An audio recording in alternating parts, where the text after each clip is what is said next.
ये कहानी शुरू होती है एक यंग रशियन गर्ल स्वेटा से। वो अपने बॉयफ्रेंड बोरिस के साथ एक छोटे से फ्लैट में रहती है, लेकिन उनका रिलेशनशिप उतना परफेक्ट नहीं था जितना दिखता था। बोरिस एक टिपिकल सेल्फिश बॉयफ्रेंड था जो सिर्फ अपने बारे में सोचता था। एक दिन स्वेटा का इंटरव्यू था एक बहुत महान रोबोटिक्स कंपनी में। ये कंपनी ह्यूमन जैसे दिखने वाले रोबोट्स बनाती थी। इंटरव्यू में उसकी इंटेलिजेंस देखकर बॉस सर डिमिट्री बहुत इम्प्रेस्ड हुआ। उसे कंपनी के अगले रोबोट लॉन्च को मैनेज करने की जिम्मेदारी मिली। घर वापस लौटते वक्त उसकी खुशी का ठिकाना नहीं था। घर पहुंचकर उसने देखा कि बोरिस किचन में कुछ अजीब तरह से बिहेव कर रहा था। तभी बाथरूम से कुछ आवाज आई। बोरिस ने बहाना बनाते हुए कहा कि उसकी कोई क्लाइंट आई हुई है, लेकिन तभी बाथरूम से एक लेडी सिर्फ टॉवल में बाहर आई। बोरिस अभी भी झूठ पर झूठ बोले जा रहा था। स्वेटा ने उसे कॉन्डम का एक पैकेट तक छुपाते देख लिया। ये साफ था कि वो उसे धोखा दे रहा था, लेकिन स्वेटा उसे इतनी अटैच्ड हो चुकी थी कि उसे ब्रेकअप नहीं करना चाहती थी। उस लेडी के जाने के बाद बोरिस स्वेटा को शांत देखकर परेशान हो गया। उसने कहा, मुझे गाली दे, मुझ पर चिल्ला, मुझे मार, लेकिन ऐसे चुप मत बैठ प्लीज। उसने फ्रस्ट्रेशन में अपना डंबेल विंडो से बाहर फेंका। वो सीधा जाकर एक कार पर गिरा। कार के ओनर ने उन दोनों को नीचे बुलाया। जब कॉम्पेंसेशन देने की बात आई तो बोरिस कहने लगा, अरे ये मेरा घर नहीं है, ये रहती है यहाँ, ये देगी पैसे, मैं तो बस ऐसे ही, चलो जी, बाय, टेक केयर। और गुस्से में ब्रेकअप करके वहां से चला गया।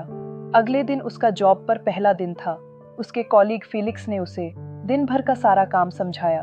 उसका पहला टास्क था इंसान जैसे दिखने वाले रोबोट्स को बॉक्सेस में से निकालकर उन्हें टैबलेट से कनेक्ट करना और उनसे उनका मॉडल नंबर पूछना।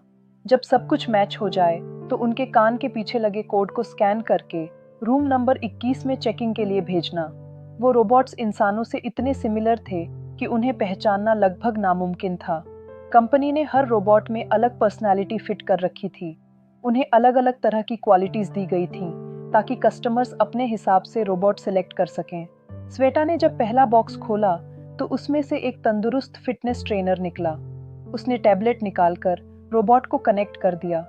तभी रोबोट की मेटल और वायर से बनी नेक अपने आप चेंज होकर इंसानों जैसी दिखने लगी। जब रोबोट ने अपनी आंखें खोली तो उसे देखकर स्वेटा चौंक गई। वो भूल गई कि उसे आगे क्या करना था, लेकिन उस स्मार्ट रोबोट ने उसे गाइड किया और स्वेटा ने उसे स्कैन करके चेकिंग के लिए भेज दिया। फिर उसने अगला बॉक्स खोला जिसमें एक सुंदर सी मॉडल थी। दूसरे रोबोट तक स्वेटा को पूरा प्रोसेस अच्छे से समझ आ चुका था। उसने एक डॉक्टर, हाउसमेट जैसे कई रोबोट्स को सेट किया, लेकिन एक रोबोट ऐसा निकला जिसने अपना मॉडल नंबर बताने से मना कर दिया। वो कहने लगा कि उसने बहुत भयानक सपना देखा और वो अभी तक डरा है। उस रोबोट का डिफरेंट बिहेवियर देखकर स्वेटा को लगा कि हो ना हो उसमें जरूर कोई डिफेक्ट है। उसने फिलिक्स को बुलाकर सारी प्रॉब्लम एक्सप्लेन की। चेकिंग करने पर पता चला कि इस रोबोट में एरर नंबर 102 था। ये सुनकर वो रोबोट उदास हो गया क्योंकि अब उसे नष्ट करके एक नया रोबोट बना देंगे। लेकिन रोते हुए भी वो स्वेटा की ब्यूटी की तारीफ करके फ्लर्ट करता रहा। आखिर फ्लर्ट करने और एक दोस्त की तरह रहने के लिए ही तो उसे बनाया गया था। तभी उनके बॉस सर डिमिट्री ने वहां आकर कहा कि डिफेक्टिव रोबोट को वापस जापान भेजा जाएगा। ये सुनकर स्वेटा ने सजेस्ट किया कि वापस क्यों भेजना है, हम डिस्काउंट पर बेच देते हैं। उसका बॉस मान गया और इस रोबोट को कस्टमर्स के लिए तैयार करने को कहा। इसके बाद सभी रोबोट्स को एग्जीबिशन के लिए लोगों के बीच रखा गया ताकि कस्टमर्स खुद उनसे बात करके खरीदने का डिसीजन बना सकें। स्वेता कुछ नर्वस थी क्योंकि कस्टमर्स को रोबोट्स डेमोन्स्ट्रेट करने की ड्यूटी उसकी थी। उसने उस फ्रेंड रोबोट को बताया कि उसके बॉयफ्रेंड ने हाल ही में उससे ब्रेकअप किया था, जिस वजह से उसका कॉन्फिडेंस कुछ गिरा हुआ है। उस रोबोट ने फिर से फ्लर्ट करते हुए कहा कि कोई फूल ही होगा जो उससे ब्रेकअप करेगा। तब एक रिच वुमन वहां रोबोट देखने आई और स्वेटा ने उसे फ्रेंड रोबोट दिखाया। पहले तो वो इसे खरीदने में ज्यादा इंटरेस्टेड नहीं थी, लेकिन रोबोट ने जब उसे कॉम्प्लीमेंट्स देने शुरू किए तो उस लेडी का दिल पिघल गया। हालांकि बाद में वो अजीब से जोक्स सुनाने लगा, लेकिन फिर भी उस वुमन ने स्वेटा से रोबोट पैक करके उसके घर भिजवाने को कहा। बाद में जब स्वेता काम कर रही थी तो वो रोबोट उसके पास आया और बताने लगा कि वो जानबूझकर ऐसे जोक्स बना रहा था क्योंकि वो स्वेटा से दूर नहीं होना चाहता। फिर उसने आगे स्टेप लेकर स्वेटा को किस कर दी। वो चौंक गई और झटके से पीछे हटी। अगले दिन कंपनी ने सभी रोबोट्स को शोकेस करने के लिए एक फैशन शो करवाया। उनके कई सारे रोबोट्स हाथों हाथ बिक गए। शो के बाद सर डिमिट्री नशे में था और उसकी कार चलाने की हालत बिल्कुल भी नहीं थी। इसलिए फीलिक्स उसे और स्वेटा को घर ले जाने आ गया। पता चलता है कि अंदर ही अंदर फीलिक्स को स्वेटा पसंद आने लगी थी। वो पूरे रास्ते गाने गाते हुए गए। अगले दिन जब स्वेटा काम पर आई तो उसने देखा कि वो फ्रेंड रोबोट अपने ओनर के घर जा चुका था। हालांकि उसे तो खुश होना चाहिए था कि उसकी पहली सेल सक्सेसफुल थी, पर स्वेटा को कहीं ना कहीं उसके जाने का दुख था। तब उस फ्रेंड रोबोट ने उसे एक वीडियो भेजी जिसमें उसने कहा कि स्वेटा से मिलकर उसे बहुत अच्छा लगा। उस रोबोट ने खास उसके लिए लिखकर एक पोएम भी सुनाई, जिसे सुनकर स्वेटा के दिल में भी फीलिंग्स आने लगी। वो सीक्रेटली उस वुमन को कॉल करके फ्रेंड रोबोट से बातें करने लगी। रोबोट ने बताया कि उसकी ओनर उसे अजीबोगरीब क्लोथ्स पहनाकर अपना एंटरटेनमेंट करती है और वो स्वेटा को बहुत मिस करता है।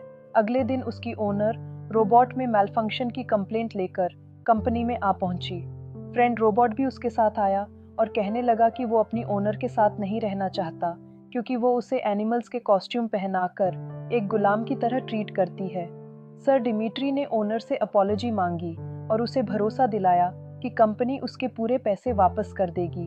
कंपनी का नाम खराब करने के लिए गुस्से में वो इस रोबोट को मारने लगा। स्वेटा ने उसे रोकते हुए कहा कि वो इस रोबोट को खरीद लेगी और कंपनी को कोई लॉस नहीं होगा।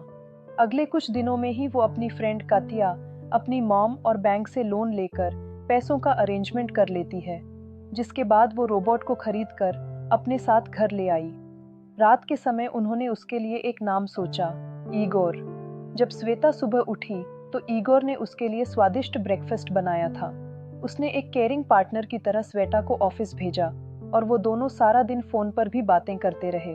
धीरे धीरे उन दोनों को एक दूसरे से प्यार हो रहा था। एक दिन जब ईगोर अकेला था तो बोरिस आया और उससे पूछने लगा कि वो कौन है और यहाँ क्या कर रहा है। ईगोर को लगा कि वो कोई चोर है और उसने उस पर अटैक कर दिया। वो बोरिस को अच्छी तरह से पिटाई कर देता है। उसकी पर्सनालिटी के चलते बोरिस ने उसे वर्कआउट कंपटीशन के लिए चैलेंज करके अपने मिलियन फॉलोअर्स को लाइव ब्रॉडकास्ट किया। ईगोर अपनी इनोसेंस की वजह से बिना ज्यादा सोचे मान गया। जब श्वेता ने ये लाइव वीडियो देखी तो वो गुस्से से भरकर जल्दी से घर पहुंची। वो ईगोर की पावर बंद करके उसे फ्लैट में ले आई। वो बहुत नाराज थी। ईगोर ने उससे पूछा कि क्या वो बोरिस को अभी भी पसंद करती है। ये नेचुरल था कि वो जेलस हो रहा था। श्वेता को ईगोर का उसके लिए पॉजिटिव होना बहुत अच्छा लगा और उन्होंने एक दूसरे को पहली बार किस किया। शाम के समय वो दोनों श्वेता की फ्रेंड कातिया की बर्थडे पार्टी में गए। कातिया को पूरा भरोसा था कि आज उसका बॉयफ्रेंड उसे शादी के लिए जरूर प्रपोज करेगा, लेकिन उसके ऐसा ना करने पर वो रोते हुए स्टेज से भागी। श्वेता ने उसका पीछा किया और ईगोर को उसके पास बिठाकर उसके बॉयफ्रेंड से बात करने गई। वहां बोरिस भी मौजूद था, जो पार्टी में चल रही हर चीज अपने फॉलोअर्स को दिखा रहा था। कातिया के बॉयफ्रेंड ने श्वेता को बताया कि वो गे है। उनकी ये कॉन्वर्सेशन भी बोरिस ने अपने सोशल मीडिया पर लाइव दिखा दी। जब वो वापस पहुंची तो उसने कातिया को अपने इनोसेंट रोबोट ईगोर के साथ कुछ गलत करते हुए देखा। उसका माथा गर्म हो गया और उसने एक बॉटल उठाकर कातिया की तरफ फेंकी। कातिया बच गई और बॉटल सीधा ईगोर को लगी, जिससे उसका जॉ डैमेज हो गया। वो उसे वहां से लेकर घर वापस आई और फीलिक्स को उसका फेस ठीक करने के लिए बुलाया। फीलिक्स ने उसे रिपेयर तो कर दिया, लेकिन अब वो बिल्कुल ही अलग इंसान की तरह दिखने लगा था। अगले दिन श्वेता के बॉस ने उसे पिछले दिन की पार्टी की वायरल वीडियो दिखाई और जॉब से निकाल दिया। उसने ईगोर के लिए उसके पुराने फेस की डिमांड की, लेकिन उसके बॉस ने मना कर दिया। अब अपने लवर का पुराना फेस तो चाहिए था, तो वो फीलिक्स के साथ कंपनी के वेयरहाउस में घुस गई। उन्हें फेस तो मिल गया, लेकिन अनफॉर्चुनेटली सर डिमिट्री भी वहीं था और उसने उन्हें देख लिया। उसने फीलिक्स को भी जॉब से निकाल दिया, लेकिन ईगोर के लिए नया फेस ले जाने दिया। घर जाते वक्त श्वेता को फीलिक्स के लिए बुरा लग रहा था, लेकिन उसने भरोसा दिलाया कि मेरी टेंशन मत करो, मुझे दूसरी जॉब मिल जाएगी। ये तो साफ था कि फीलिक्स को श्वेता से प्यार था, लेकिन वो इस बारे में कुछ कहता नहीं था। श्वेता और ईगोर अपना यूट्यूब चैनल शुरू कर देते हैं और उनकी अनयूजुअल ह्यूमन रोबोट कपल की वजह से वो जल्दी ही बहुत फेमस इन्फ्लुएंसर्स बन गए। एक दिन ईगोर ने इंस्टाग्राम लाइव पर श्वेता को प्रपोज कर दिया।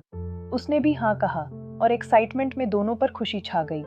उनकी शादी वाले दिन स्वेता की एक ब्यूटीफुल फ्रेंड भी वहां थी। जब उसे पूछा गया कि क्या वो स्वेता को अपनी वाइफ एक्सेप्ट करता है, तो ईगोर उसके साथ फ्लर्ट करने लगा। उसने उस लेडी से उसका नंबर तक मांग लिया। स्वेता अपनी ही शादी में हुई इतनी इंसल्ट को बर्दाश्त नहीं कर पा रही थी। वो गुस्से में घर चली गई।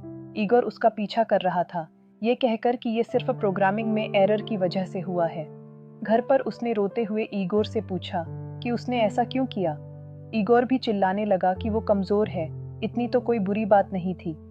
तभी फिलिक्स वहां पर पहुंचा और उन्हें बताया कि एक्चुअली ईगोर में कोई प्रॉब्लम नहीं है, बल्कि ये तो एक फीचर है जो हर एक फ्रेंड रोबोट में होता है। इसकी वजह से ये उस इंसान की हैबिट्स की कॉपी करते हैं जिसने उनसे सबसे पहले बात की थी। तो ईगोर अनकॉन्शियसली स्वेता की कॉपी कर रहा था। उसने कात्या के साथ चीटिंग इसलिए किया क्योंकि स्वेता चाहती थी कि वो अपने बॉयफ्रेंड को भूल जाए। ऐसे ही वो भी स्वेता पर चिल्ला रहा था क्योंकि वो उस पर चिल्ला रही थी। वो समझ गया कि स्वेता उसके साथ कभी खुश नहीं रह पाएगी, तो उसने स्वेता को रिमोट थमाकर खुद को बंद करके फैक्ट्री भेजने को कहा। एक आखिरी किस के बाद स्वेता ने उसे शट डाउन कर दिया। 6 महीने बाद जब स्वेता सोकर उठी तो उसने देखा कि फीलिक्स किचन में उसके लिए खाना बना रहा था। लगता है उसने स्वेता को अपने प्यार का कन्फेशन कर ही दिया था। खाना खाने के बाद स्वेता को एक मैसेज आया। ये वीडियो थी ईगोर की तरफ से, जिसमें उसने स्वेता को उसे इतनी ब्यूटीफुल मेमोरीज देने के लिए थैंक यू कहा और एक जापानीज वेयरहाउस से उसके लिए गाना गाने लगा। और यही मूवी एंड हो जाती है। आज की दुनिया में जब टेक्नोलॉजी हमारे इतने करीब आ रही है, ये कहानी हमें सोचने पर मजबूर करती है कि क्या आर्टिफिशियल इंटेलिजेंस कभी रियल इमोशंस को रिप्लेस कर सकती है, या फिर ह्यूमन हार्ट की कॉम्प्लेक्सिटी कुछ ऐसी है जो सिर्फ एक इंसान ही समझ सकता है। फीलिक्स का स्वेटा के लिए साइलेंट प्यार, उसकी सैक्रिफाइसेस और उसका पेशेंट होना, ये सब उसे ईगोर से अलग बनाता था।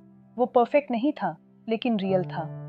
डियर लिसनर्स, कभी कभी जिंदगी हमें वो नहीं देती जो हम मांगते हैं, बल्कि वो देती है जिसकी हमें सच में जरूरत होती है।